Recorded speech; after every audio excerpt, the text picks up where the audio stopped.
right, the E90 is back in the garage. It's been a long time. The car has been my daily driver every single day. I literally drive this thing, but it needs a bit of work. You know, it's starting to show a little bit of age. I love the car though. So what we're gonna do today is diagnose why my rear defroster, defogger is not working. I've had this issue for the last couple weeks, but we really got to figure it out because it is winter and I need it. So first thing, I brought it inside the garage so it's a little bit warmer. Second thing, let's look at the key things that could cause it to stop working, starting with the fuses. So let's dive into the fuse panel. It's right in the glove box. I'm going to show you exactly what you need to look for. And then if that doesn't work, we take it a step further. All right, let's start. Okay, first place we're going to start is the driver's side glove, or passenger side, sorry, glove box.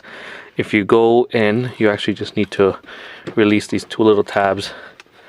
I believe it's only a 90-degree turn, and then it drops down.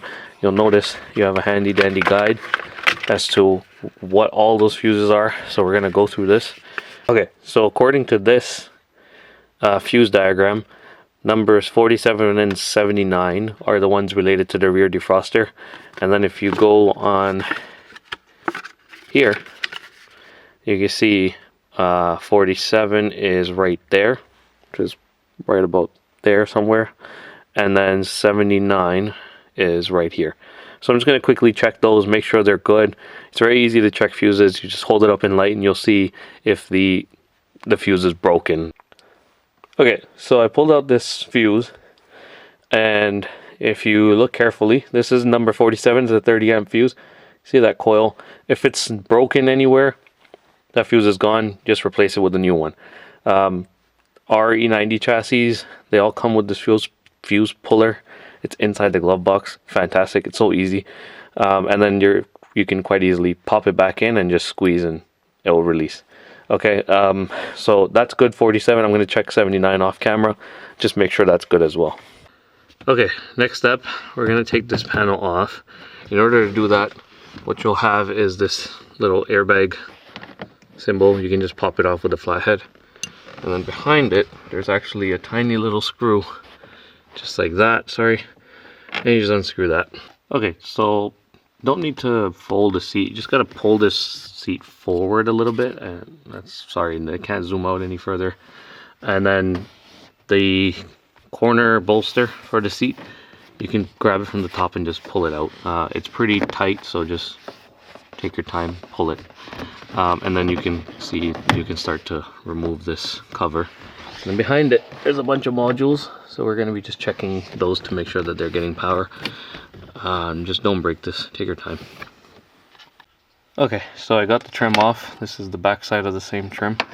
Essentially there's these metal clips, they kind of slide in here, and then they attach to this part of the metal brackets along the C-pillar. So just very carefully pry it forward. I found that pulling the trim towards the front of the car and then simultaneously pulling outwards, that made it easier. So just wiggle it a bit, don't yank it, because if you yank it too hard, you'll probably end up breaking something. More than likely, these are metal, they'll be fine. You'll probably end up snapping the trim. You don't want to do that, so just be very careful. And then hold on to these. You're going to need them again to reinstall it. If you break them, you can find these, but try not to break your trim, because, you know, nobody wants to do that. Okay, so once you have everything off, I started the car just so that I can have the rear defogger running, so I can test it. Now, just be very careful. You're working in an area where there is an active airbag sensors. You just don't want to be touching things that you shouldn't be touching. That's really it. So all we're going to do is we're going to grab our trusty multimeter. We're going to make sure we are checking for voltage. We just want to see if anything comes through to this area, and I'm using this as ground, and as of right now I am getting nothing. Alright, so after voltage testing that side, what I realized was that side's not getting any power. So what I did was take off the passenger side, and the passenger side actually has the same module. I just took it off. It's fairly straightforward. There's one screw right down the middle, and there's a plug on this side and a plug on the other side, which are, and this one, as you can see, has seen better days. Let me focus in on that. It's burnt. So if you go to your local BMW, or if you can source one from the dealer, I think those are the only two places you'll find one. Get a replacement one. The updated one actually is the same part number actually, and it's 6990090-05. And if you need that, let me focus in on that right there. That makes it easier. Now I got a replacement one from BMW. It was easily sourced, thankfully, at BMW, and I think it's a shared part amongst all other, or many other BMW models. So they were able to get me one within 1 day. Unfortunately, I couldn't find one at any other place. So here's the replacement one, and the replacement one again has the same part number. However, the new one's made in Germany, and I can see the manufacturing date is updated, so they may have changed things, hopefully. But I wasn't able to source a new wire.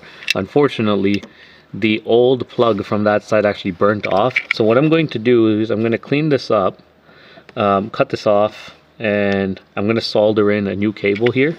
Okay, so here's the end result.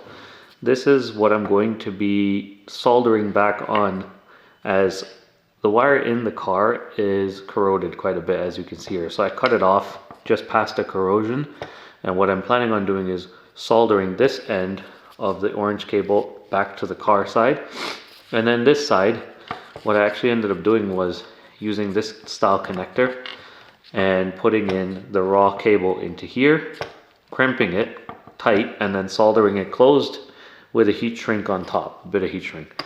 And then on the other side, as you can see, the blue connector sticking out, that fits in perfectly into this end of this part. And that actually fits in really snug. So this is going to be my solution, because I don't have another connector that goes in properly, but this fits in perfectly into here. It's very snug, and this cable is the same gauge, 12 gauge, as the factory cable. So what we're going to do is now solder this side in, heat shrink it, and then we'll basically connect this to directly into this new unit that we ordered. Okay, so as you can see, I've wired in my new cable, and if you're curious as to which direction this goes in, it only goes in one way actually. This plug only fits on one side. They have different cuts in them, and then this, I'm just going to insert it like that, tight snug fit. And before we do anything to button this all up, all I'm going to do is I'm going to quickly test it, and then we'll screw this back in, and we're good to go. What's the best angle? I'm going to use this as ground, and there we go. We have 14 volts coming through. All right. Okay, so we buttoned everything up. We have the new module in. And by the way, when you do search for this module, it will come out as a radio antenna amplifier, I believe it's called. It also carries the power to heat these defroster or defogger lines. So make sure you find a replacement one if yours is burnt out, or if your cable's damaged, replace the cable. In my case, it was the cable and the actual module itself, so I replaced pretty much everything. And now I've tested, I've got 14 volts up there, as you saw. That's it, everything's buttoned up, we're good to go. That's the end of the video. We're gonna just put everything back together, screw this back on. Like, comment, subscribe, stay tuned for more content, and as always, thank you.